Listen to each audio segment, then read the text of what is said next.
Okay, Assalamualaikum warahmatullahi wabarakatuh. Pak Yurish, perjuangan sehat kaya bersama. Okay, hari ni aku nak kongsi sikit tentang kes-kes money game ni lah, scammer. Sebab aku sendiri pun banyak dapat WhatsApp daripada kawan-kawan ni, usahawan Pak Yurish ni. Dia orang ada sharekan skim-skim pelaburan yang scam sebenarnya. Dia bukan pelaburan tu, peleburan. Melebur duit kau semua nanti kan. Dan benda ni dah banyak kali berulang daripada zaman purbakala sampailah ke sekarang. Dan kalau kita amati dia punya modus operandi dia lebih kurang sama je. Cuma sekarang ni lebih canggih sikit lah sebab ada aplikasi-aplikasi internet ni kan yang bagus-bagus. Jadi dia orang gunakan kat situ buat design cantik-cantik yang menunjukkan benda tu hebat lah konon-kononnya daripada seluruh dunia lah dan sebagainya. Tapi ujungnya semua melingkup lah, korang semua hilang duit dan banyak juga kawan-kawan dalam Pak Yurish ni yang terjebak dan sebahagiannya dia menggunakan platform Pak Yurish ni untuk jadikan mangsa. Dia masuk kat Pak Yurish ni sebab di Pak Yurish ni kan ramai ahli dia, ada ratusan ribu. So dari situ dia dapat prospek-prospek mangsa-mangsa yang dia nak scam dengan tu. Secara keseluruhan dia ada dua golongan dalam isu pelaburan scam ni. Yang satu player dia, yang utama dia, hardcore dia. Dia orang ni tahu kadang-kadang benda tu memang sekejap je, memang scammer kan.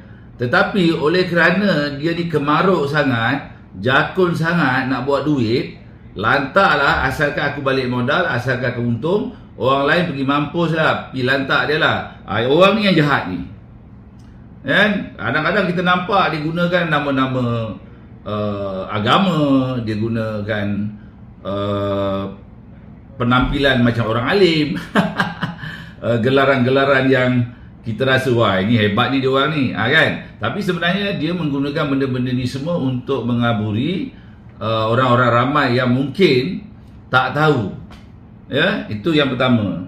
Ini yang jahat ni, orang yang dah tahu benda tu scammer akhirnya memang akan tutup. Sebab memang dalam sejarah tak ada lah skim-skim macam ni yang boleh kekal sampai sekarang. Semuanya bungkus, semuanya melingkup. Semuanya nak curi duit orang je. Yang kedua, yang tak tahu. Dan mungkin dia pun takut-takut juga. Dia macam perasan benda tu tak betul. Tetapi dia tamak. Sebab apa? Sebab dia nak duduk diam dapat duit.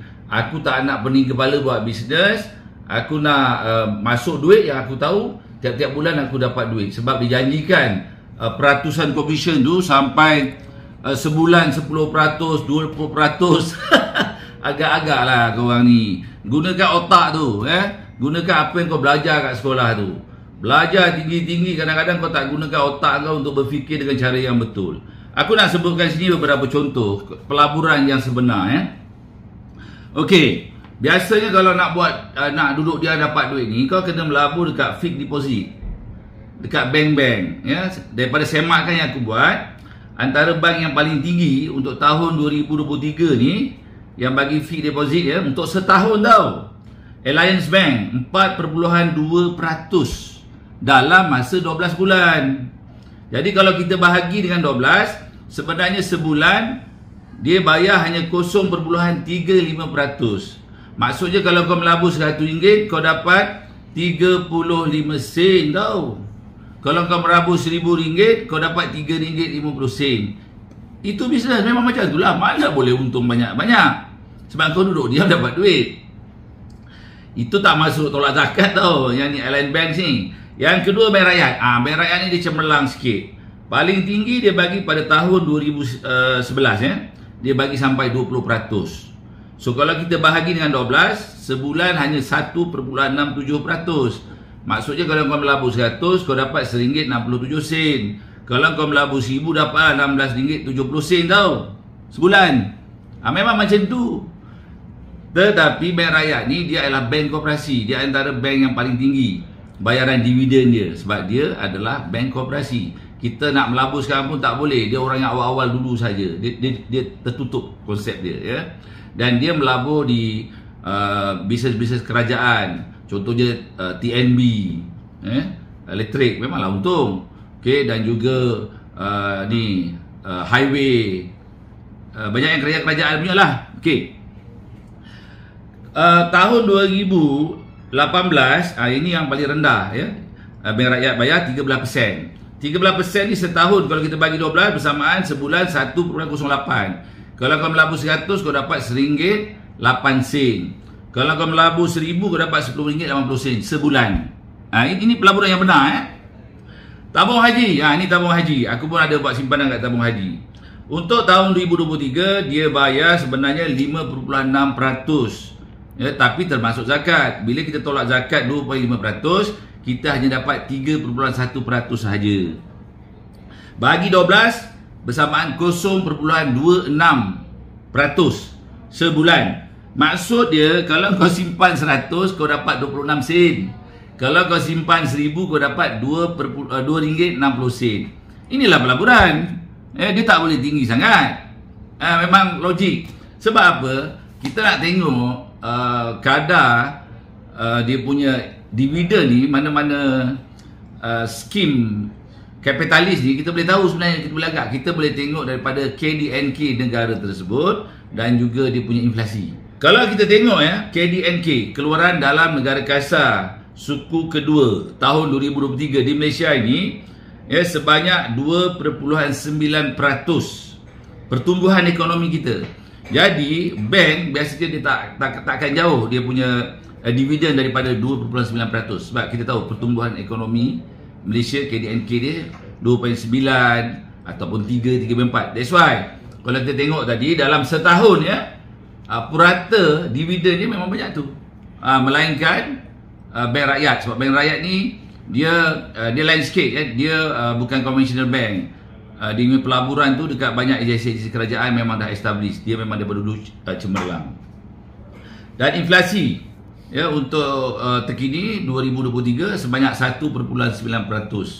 Inflasi ni macam defisiensi kita punya currency lah, kenaikan barang dan sebagainya. Nilai duit kita turun sebanyak 1.9%. Jadi kalau kau nak melabur tadi, kalau dijanjikan sebulan 10%, kau tahu sebulan 10% tu darab dengan 12, maknanya dalam setahun dia bayar sebanyak 120%. Mana logik? Guna sikit akal kau tu. Ni terutamanya orang-orang Melayu Bumi Putra ni, aku tengok pun sedih lah. Sanggup dijadikan kambing hitam ataupun lembu hitam. Sanggup dikambingkan, dilembukan, dibawa, digiring masuk ke dalam satu syarikat untuk disembelih, untuk dipotong. Yang bangang tu kau ikut dia. Gunalah otak sikit, study sikit. Belajarlah kalau nak investment ni. Kalau nak duduk diam dapat duit, kau kena belajar.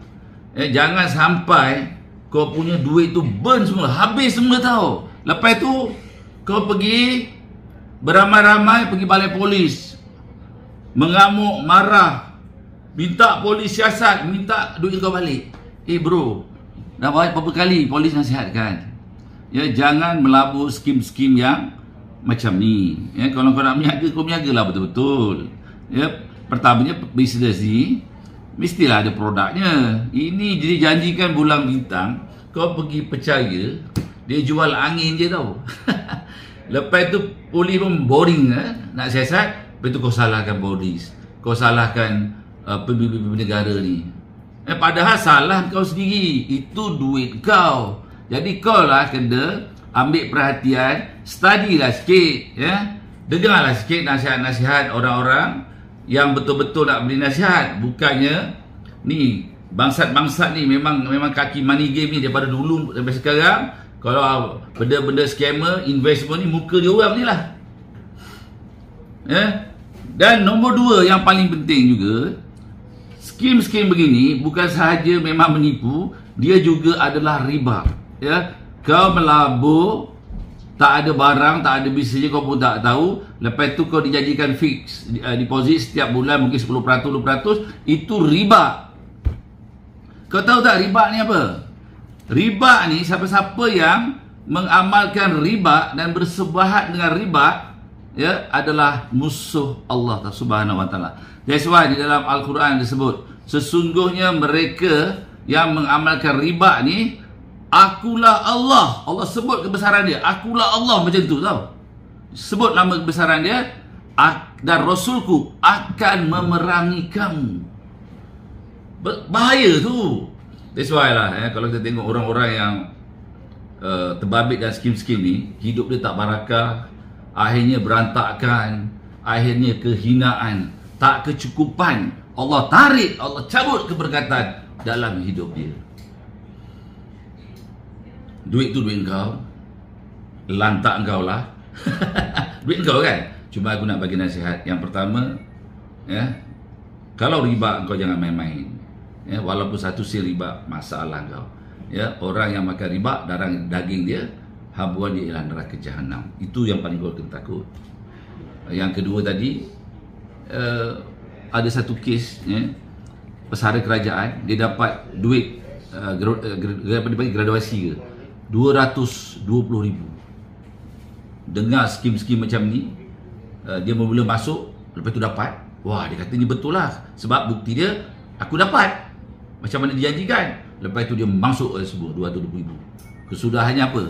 Putih mata, langsung lenyap, tutup sedekat tu. Hampir nak gila. Salah siapa? Salah diri sendiri.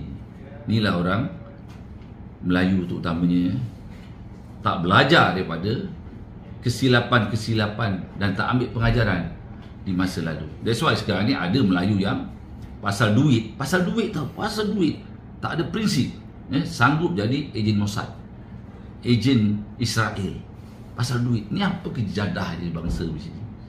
Dulu kenapa kita dijajah sampai hampir 500 tahun? Disebabkan orang-orang macam ni lah.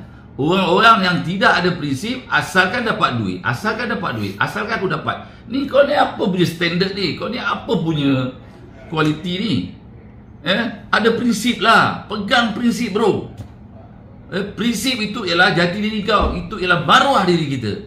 Jangan sampai kita jadi macam kambing, jadi macam lembu, sanggup dibawa ke kandang untuk disembelih. Sanggup dibawa ke mana-mana syarikat, kita berlabur, melebur, sanggup ditipu. Bodoh sangatlah kita ni. So, lantak kau lah. Aku cuba bagi tahu benda tu scammer, dan satu lagi benda tu riba.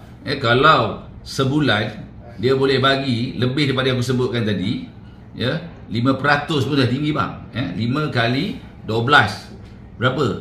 5 kali 12 60 kan? 5 maksudnya 60%. Setahun mana ada? Bisnes tak ada. Itu semua semang kari, semang angin, janji manis, scammer semua.